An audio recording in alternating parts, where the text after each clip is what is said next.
Bismillahirrahmanirrahim. Assalamualaikum warahmatullahi wabarakatuh. Perkenalkan, nama saya Putri Rahmatika dengan NIM 19 10 12 72 20009. Saya dari kelas A02. Di sini saya akan menjelaskan dan mempresentasikan mengenai olahraga tenis meja bagi tunanetra kategori blind. Baiklah, yang pertama yaitu landasan teori. Yang pertama yaitu pengertian tunanetra.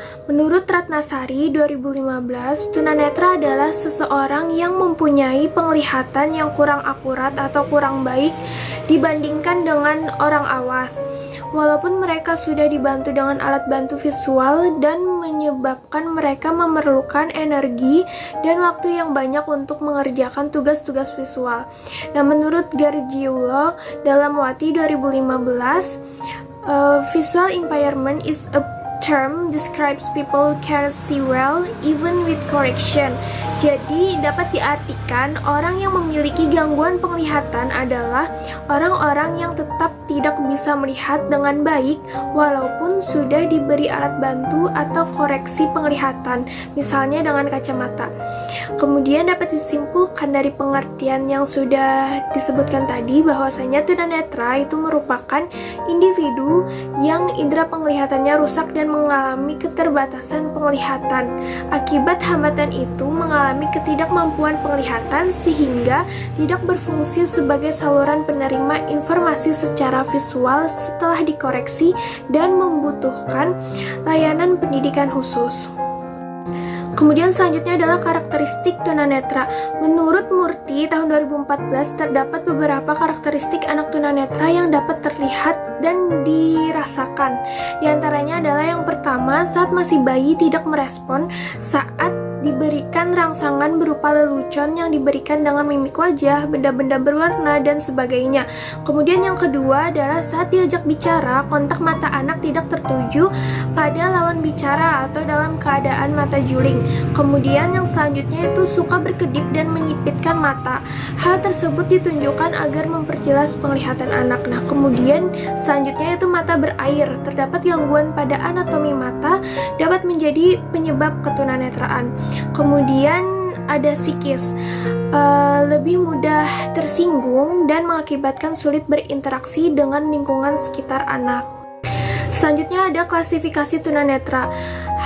Menurut Hadi dalam Aulia dan Nurdiyandaru 2020 menyatakan bahwa istilah ketunanetraan sendiri disebut visual impairment, di mana kondisi ini menjelaskan bahwa ada dua jenis ketunanetraan, yaitu yang pertama adalah buta total atau blind, atau bisa disebut dengan totally blind, yaitu kondisi seseorang yang buta total di mana mereka sama sekali tidak memiliki pengalaman melihat. Individu yang disebutkan buta total ini jika tidak mampu menerima rangsangan cahaya dari luar sama sekali, atau bisa disebut dengan visusnya itu sama dengan 0. Kemudian kurang melihat atau low vision dikategorikan untuk tunanetra yang masih memiliki sisa penglihatan dan refleks penerima rangsang cahaya dari luar dengan ketajamannya lebih dari 6 atau 21, atau hanya mampu membaca headline pada koran. Nah, low vision bisa memanfaatkan sisa penglihatannya untuk beraktivitas. Kemudian selanjutnya ada penyebab tunanetra. Penyebab tunanetra dibagi menjadi dua, yaitu prenatal dan postnatal. Nah, untuk prenatal sendiri itu bisa terjadinya ketunanetraan dikarenakan keturunan, kemudian hasil perkawinan bersaudara dan juga sesama tunanetra atau mempunyai orang tua yang tunanetra. Kemudian juga dari faktor prenatal ini bisa juga pertumbuhan anak dalam kandungan seperti gangguan waktu ibu hamil, kemudian penyakit menahun, infeksi atau luka yang dialami oleh ibu hamil akibat terkena rubella atau cacar air, dan juga kurangnya vitamin tertentu. Kemudian di faktor postnatal itu ada kerusakan pada mata atau saraf mata pada waktu persalinan akibat benturan alat-alat atau benda-benda keras. Kemudian juga dapat pada waktu persalinan ibu mengalami penyakit seperti gonorrhea, Kemudian juga kerusakan mata yang disebabkan terjadinya kecelakaan, misalnya seperti masuknya cairan kimia yang berbahaya. Kemudian juga mengalami penyakit mata yang menyebabkan ketunanetraan. Kemudian selanjutnya adalah teori hambatan, kemampuan, dan kebutuhan tunanetra. Selanjutnya adalah hambatan tunanetra. Nah, jadi hambatan tunanetra itu terbagi menjadi 3. Yang pertama ada hambatan dalam lingkup pengalaman. Jadi ada beberapa hal yang diakibatkan hilangnya atau terbatasnya indera penglihatan atau visual, miskinnya konsep-konsep tentang diri, objek dan lingkungan, kemudian hilangnya fungsi penglihatan ini, tunanetra masih bisa memperoleh informasi di luar dengan memanfaatkan fungsi indera lainnya. Namun tidak dapat memperoleh gambaran secara konkret akan objek tersebut dan tidak dapat mengamati serta memahami objek di luar jangkauan fisiknya. Kemudian selanjutnya ada hambatan dalam berinteraksi dengan lingkungan. Jadi tunanetra sangat miskin dalam konsep, bahkan untuk menguasai konsep tentang dirinya diperlukan suatu bimbingan khusus. Kemudian dengan demikian, maka ia akan mengalami kesulitan untuk membawa dirinya memasuki lingkungan. Konsep merupakan basis yang tersimpan dan dapat digunakan sebagai dasar dalam melakukan interaksi dengan lingkungan. Kemudian selanjutnya ada hambatan dalam mobilitas. Jadi dalam hambatan berpindah tempat atau mobilitas bagi tunanetra merupakan akibat langsung dari ketunanetraan yang dialami oleh penyandang tunanetra tersebut. Nah, untuk terciptanya interaksi dengan lingkungan fisik maupun sosial dibutuhkan adanya kemampuan berpindah-pindah tempat. Semakin mampu dan terampil seseorang tunanetra melakukan mobilitas, maka semakin berkurang hambatan dalam berinteraksi dengan lingkungannya. Kemudian selanjutnya adalah kemampuan yang dimiliki oleh tunanetra. Jadi, kemampuan anak tunanetra untuk penerimaan informasi yang ada di lingkungan sekitarnya itu biasanya digantikan dengan indera pendengaran berupa suara yang mampu mendeteksi dan menggambarkan tentang jarak, sumber, dan arah suatu objek informasi, tentang ukuran dan kualitas ruangan, namun tidak secara konkret. Untuk dalam bentuk posisi dan ukuran itu bisa menggunakan indera perabaan. Karena itu setiap bunyi yang didengar, bau yang diciumnya, kualitas perabaannya, dan rasa yang diserapnya memiliki potensi dalam perkembangan kognitifnya. Selanjutnya yaitu ada kebutuhan tunanetra. Kebutuhan tunanetra itu ada 3. Yang pertama adalah membutuhkan pengalaman yang nyata, di mana guru itu perlu memberikan kesempatan kepada siswa untuk mempelajari lingkungannya melalui eksplorasi perabaan tentang situasi dan benda-benda yang ada di sekitarnya selain melalui indera-indera yang lainnya. Kalau benda-benda yang nyata tidak tersedia, maka bisa mempergunakan model. Kemudian selanjutnya yaitu adalah membutuhkan pengalaman menyatukan, yang dimana guru hendaknya memberikan kesempatan kepada siswa untuk menyatukan bagian-bagian menjadi satu kesatuan yang utuh, mempergunakan pembelajaran gabungan di mana siswa belajar menghubungkan antara mata pelajaran akademis dengan pengalaman kehidupan nyata, merupakan suatu cara yang bagus untuk memberikan pengalaman menyatukan. Kemudian selanjutnya membutuhkan belajar sambil melakukan atau learning by doing, di mana guru hendaknya memberi kesempatan kepada siswa tunanetra untuk mempelajari suatu keterampilan dengan melakukan dan mempraktekkan keterampilan tersebut. Baiklah, selanjutnya kita akan memasuki materi teori olahraga tenis meja pada umumnya. Jadi di dalam teori olahraga tenis meja pada umumnya ini terbagi menjadi sejarah, pengertian tenis meja pada umumnya, kemudian teknik dasarnya, peralatannya, dan peraturannya. Baiklah, yang pertama yaitu sejarah tenis meja pada umumnya. Jadi Inggris adalah negara di mana sejarah awal tenis meja berkembang pada tahun 1800-an. Jadi permainan tenis meja sangatlah populer pada pertengahan abad ke-19 di Inggris yang dikenal dengan beraneka macam nama seperti wif-waf, gosima, dan pingpong. Nah, pada tanggal 15 Januari 1926, tenis meja terwadahi secara resmi yang diprakarsai oleh seseorang yang berasal dari Jerman, yaitu Dr. George Lehmann, yang dimana tenis meja di benua Asia juga masuk melalui beberapa negara seperti Korea, Republik Rakyat Cina, dan Jepang. Kemudian negara-negara tersebut merupakan negara yang menjadi pelopor dan berkembangnya tenis meja di Asia. Nah, pada tahun 1940-an, tenis meja sudah mulai menyebar secara luas di masyarakat Indonesia melalui golongan pamong dan pegawai negeri atau bisa disebut dengan Amtenar dan Aptenar. Pada tahun 1960, PT MSI atau Persatuan Tenis Meja Seluruh Indonesia resmi menjadi salah satu anggota dari Federasi Tenis Meja tingkat Asia, yaitu Table Tennis Federation of Asia. Selanjutnya adalah pengertian tenis meja pada umumnya. Nah, tenis meja adalah cabang olahraga yang tempat bermainnya di dalam ruangan atau gedung atau indoor game yang dimainkan oleh 2 orang atau 4 orang yang langsung berhadapan di atas meja menggunakan net sebagai pembatasnya. Nah, alat bermain yang digunakan adalah bat yang terbuat dari kayu serta dilapisi dengan karet polos maupun berbintik yang menonjol untuk memukul bola yang dibuat dari bahan keluloid melewati net yang terpasang di atas meja yang pengait tiangnya berjumlah 2 buah. Selanjutnya ada teknik dasar tenis meja. Nah, jadi teknik dasar tenis meja itu antara lain ada teknik pegangan bat atau grip, kemudian teknik pergerakan kaki atau footwork, kemudian juga ada teknik memukul bola atau stroke. Nah, kemudian selanjutnya ada peralatan tenis meja pada umumnya. Jadi, yang pertama yaitu ada permukaan meja atau meja yang digunakan.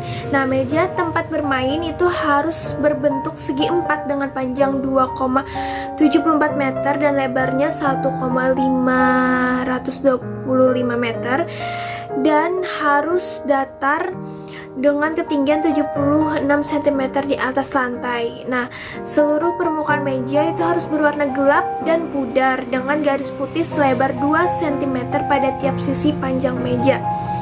Kemudian, net juga harus terpajang dengan bantuan tali yang melekat pada kedua sisi atas tiang setinggi 15,25 cm. Nah, batas perpanjangan kedua tiang di setiap sisi akhir lebar meja adalah 15,25 cm. Kemudian selanjutnya yaitu bola untuk tenis meja pada umumnya itu harus bulat dengan diameter 40 mm dan berat bola itu harus 2,7 gram. Kemudian ada ukuran, berat, dan bentuk raket itu tidak ditentukan, tetapi daun raket itu harus datar dan kaku. Baiklah, yaitu selanjutnya ada peraturan tenis meja pada umumnya. Nah, yang pertama yaitu memukul bola dilakukan dari belakang garis akhir atau ujung meja atau bidang meja sendiri. Kemudian yang kedua, bola harus terletak di atas telapak tangan yang terbuka atau 4 jari rapat dan ibu jari terbuka. Jadi bola itu tidak boleh dijepit atau dikepal. Nah, kemudian pada waktu akan memukul bola, bola itu harus dilambungkan dahulu baru dipukul.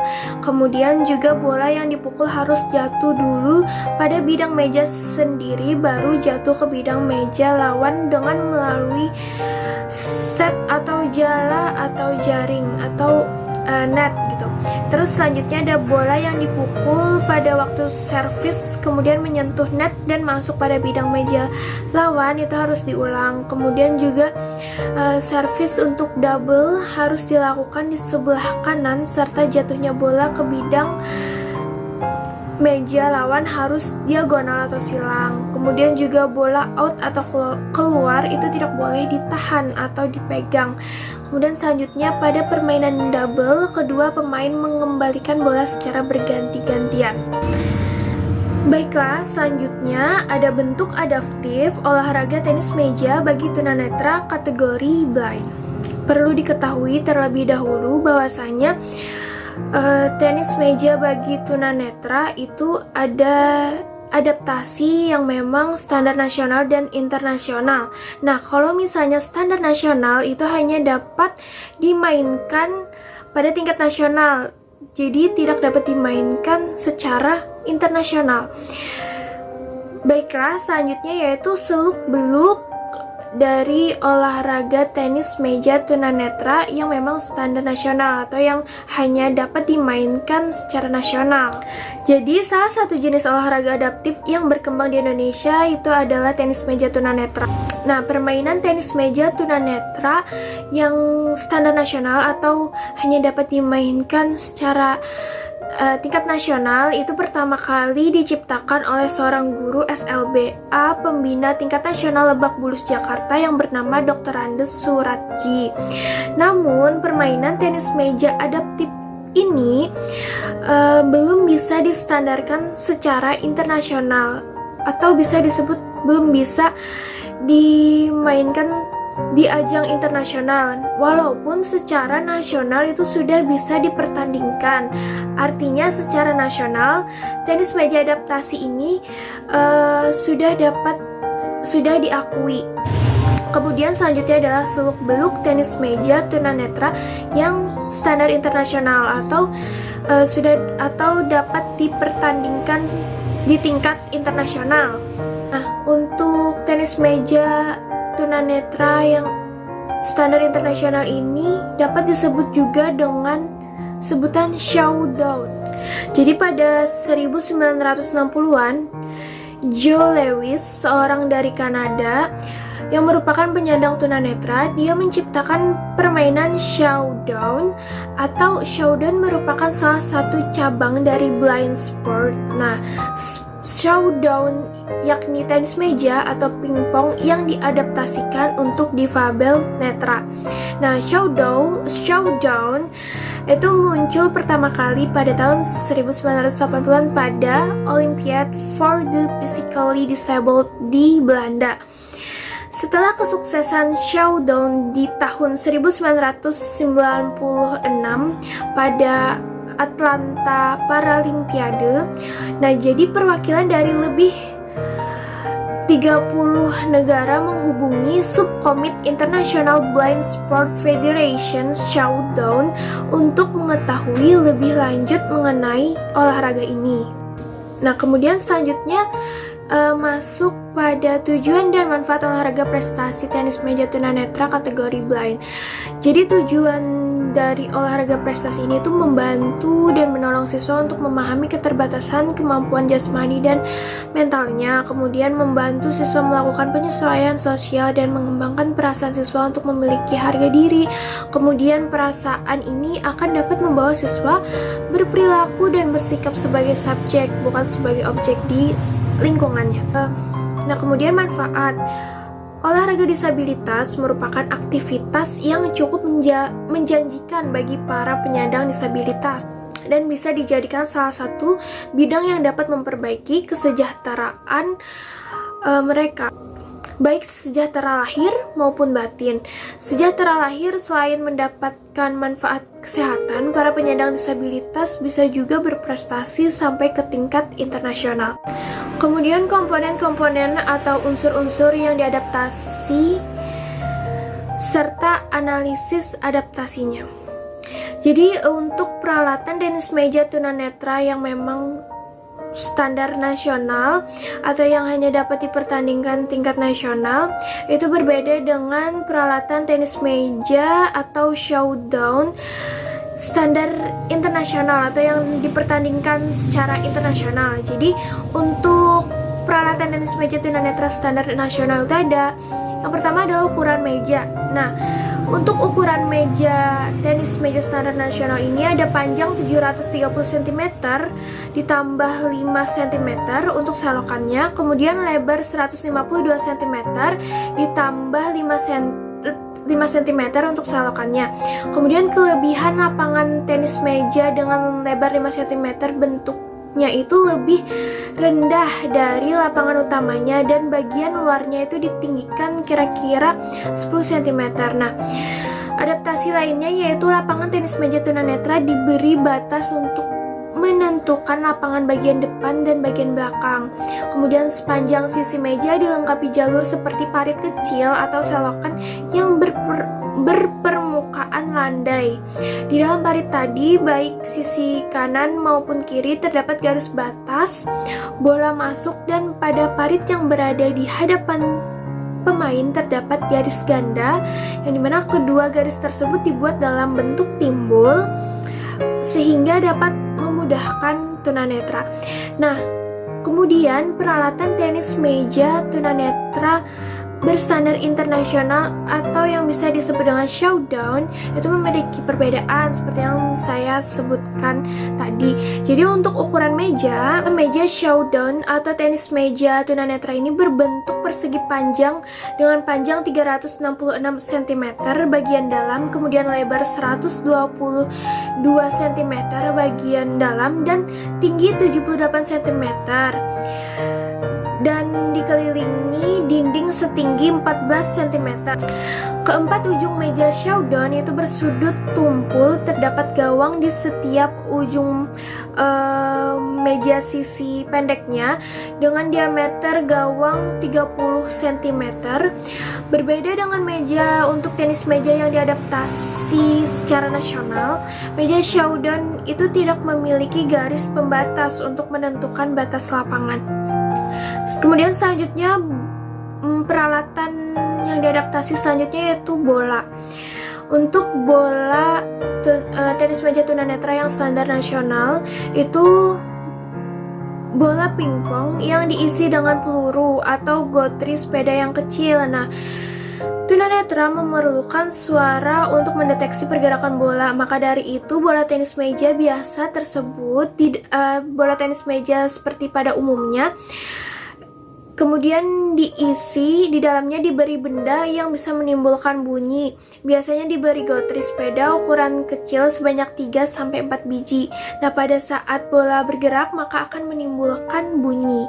Kemudian juga berbeda dari bola tenis meja tunanetra yang standar nasional, tenis meja tunanetra yang standar internasional atau bisa disebut dengan showdown itu memiliki diameter 60 mm lebih besar dari bola pingpong pada umumnya yang hanya berdiameter 40 mm.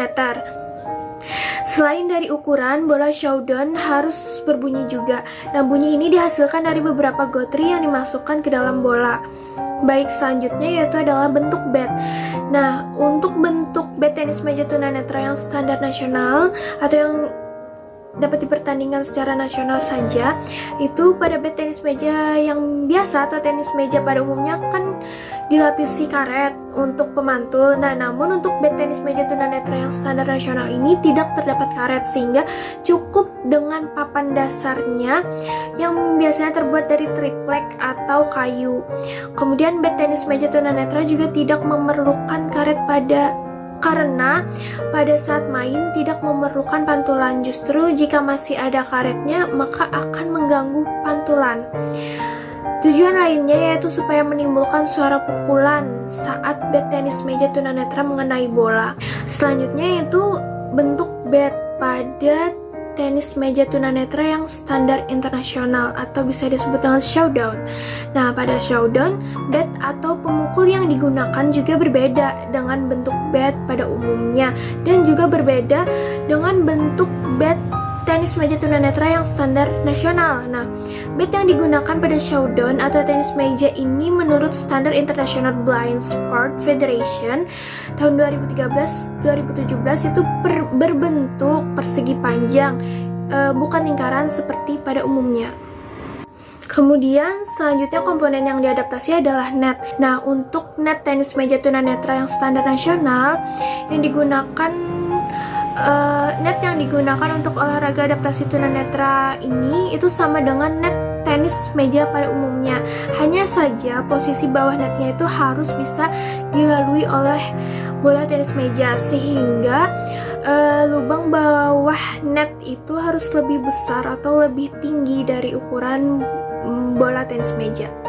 Kemudian selanjutnya adalah net tenis meja standar internasional atau bisa disebut dengan showdown. Itu menurut standar International Blind Sport Federation tahun 2013 sampai 2017. Pada bagian tengah meja itu terdapat papan pembatas transparan atau net setinggi 42 cm. Yang mana posisi bawah net juga diberi jarak atau diberi lubang sehingga dapat dilalui oleh bola tenis meja. Nah, selanjutnya komponen-komponen atau unsur-unsur yang tidak diadaptasi. Nah, jadi untuk hal yang tidak diadaptasi untuk tenis meja tunanetra standar nasional itu adalah wasit pada tenis meja tunanetra sama dengan tenis meja pada umumnya, yaitu berjumlah 2 orang. Kemudian dalam sektor bermain sama halnya dengan tenis meja pada umumnya, yaitu 1 lawan 1 atau single atau 2 lawan 2 atau double. Kemudian hal yang tidak diadaptasi dari tenis meja tunanetra standar internasional atau bisa disebut dengan showdown ini ada wasit. Wasit pada tenis meja tunanetra atau showdown ini sama dengan tenis meja pada umumnya, yaitu berjumlah 2 orang. Kemudian dalam permainan tenis meja tunanetra berstandar internasional ini atau showdown, game point pada skor itu 11 dengan 2 kali kemenangan, berarti sama seperti tenis meja pada umumnya, namun berbeda dengan tenis meja pada standar nasional. Selanjutnya ada peraturan dan cara permainan. Nah, untuk peraturan tenis meja tunanetra standar nasional, itu yang pertama ada servis harus lurus dan pelan, dan sebelumnya juga harus memberi kode kepada lawan dengan bilang siap. Kemudian lawan menjawab siap, iya, baru dilakukan servis. Kemudian servis miring seperti garis panah hijau berarti salah dan diulang sampai 3 kali. Apabila 3 kali salah terus berarti poin untuk lawan. Kemudian bola pengambilan servis juga dilakukan dengan pelan, atau pelan di sini maksudnya diharapkan sama seperti jalannya bola servis. Nah, servis harus sampai pada area servis. Kalau tidak sampai area itu berarti poin untuk lawan. Kemudian arah pengambilan bola servis belum boleh lurus, miring dengan catatan pelan. Nah, kemudian selanjutnya semua pemain diharuskan memakai penutup mata atau blindfold. Kemudian game pada angka 21 dengan 2 kemenangan atau 2 winning set. Selanjutnya bola tidak melalui atas net namun melalui bawah net. Kemudian cara bermain tenis meja tunanetra itu bolanya bukan dengan cara dipukul, melainkan didorong dengan menggunakan bat yang telah dikelupas kulitnya. Selanjutnya yaitu peraturan dan cara permainan tenis meja tunanetra standar internasional atau bisa disebut dengan showdown. Jadi yang pertama, permainan ini dimainkan oleh 2 orang pemain. Nah, permainan dilakukan di atas meja persegi panjang dengan layar papan tengah atau net dan kantong gawang di kedua sisi pendeknya meja. Kemudian selanjutnya tujuan permainan ini adalah untuk mendorong bola ke seberang meja di bawah layar papan tengah ke gawang lawan, sementara lawan berusaha untuk mencegah hal ini terjadi. Kemudian selanjutnya para pemain harus memakai pelindung mata untuk memastikan mereka tidak bisa melihat bola. Selanjutnya permainan selalu dimulai dengan servis. Nah, untuk melakukan servis dengan benar, pemain harus memukul bola sehingga memantul dari dinding samping meja tepat 1 kali sebelum melewati bagian bawah layar tengah atau sebelum melewati net.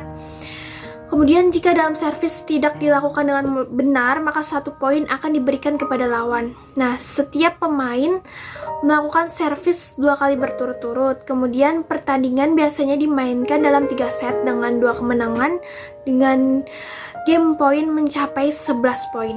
Selanjutnya, seorang pemain mencetak 2 poin untuk sebuah gol dan 1 poin ketika lawan mereka memukul bola ke layar. Memukul bola dari meja, menyentuh bola dengan pemukul atau tangan pemukul di dalam area gawang, kemudian menyentuh bola dengan apapun kecuali memukul, atau menjebak atau menghentikan bola selama lebih dari 2 detik, membuat bola tidak terdengar oleh lawan. Nah, 1 poin juga diberikan kepada lawan jika pemain menyentuh pelindung matanya tanpa terlebih dahulu meminta izin. Selanjutnya, pemain akan berpindah sisi setelah setiap set dalam permainan pertandingan. Kemudian selanjutnya pada set terakhir pertandingan atau set 3, para pemain akan berpindah sisi setelah 6 poin dicetak oleh 1 pemain atau setelah separuh waktu berhenti habis. Selanjutnya penonton juga harus tenang selama permainan agar tidak mengganggu kemampuan mendengar bola para pemain. Namun sorak-sorai diperbolehkan setelah wasit bersiul. Berikut adalah gambar-gambar foto adaptasi tenis meja tunanetra. Berikut adalah peralatan olahraga prestasi tenis meja tunanetra.